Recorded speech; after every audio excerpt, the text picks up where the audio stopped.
Sindaco, stamattina in videoconferenza un tavolo tecnico sulle problematiche del dissalatore con tutti i soggetti attivi. Ecco, se ci fa un resoconto delle risultanze ottenute. Direttore, grazie.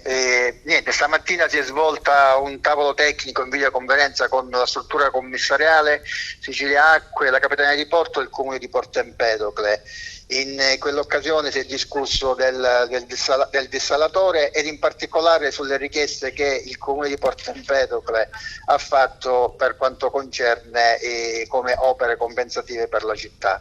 In particolare si è affrontato il problema della fornitura d'acqua prodotta dal dissalatore e sono stati concessi al Comune di Porto Empedocle 15 litri di acqua al secondo sul totale di produzione.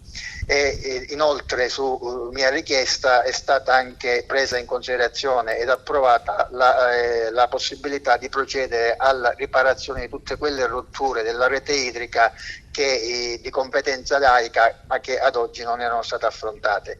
Quindi dal tavolo sono usciti due punti fondamentali: la fornitura di 15 litri di acqua al secondo per il Comune di Porto Empedocle e il ripristino di tutte quelle perdite presenti sul territorio. Questo consentirà al Comune di Porto Empedocle di passare da turni in alcune zone anche di 15-20 giorni a turni a regime da una volta ogni 2-3 giorni, fermo restando che quello che a noi premeva in particolare era la dotazione di acqua per questo comune riservata solo esclusivamente al comune di Porto Empedocle e il ripristino di una rete idrica oggi ridotta a colabrodo e che purtroppo l'ente preposto per le riparazioni non effettuava riparazioni da quasi un anno. Quindi rappresenta per noi una battaglia importante e riteniamo che nei prossimi giorni cominceremo ad avere i primi risultati positivi.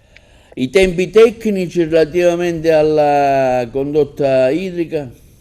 Allora, i tempi tecnici per quanto riguarda l'erogazione dei 15 litri al secondo, già a partire da qui ad un paio di giorni. Per quanto riguarda la riparazione della condotta idrica, mi è stato assicurato che nel più breve tempo possibile, quindi da qui a qualche giorno, cominceranno ad effettuare le riparazioni previste.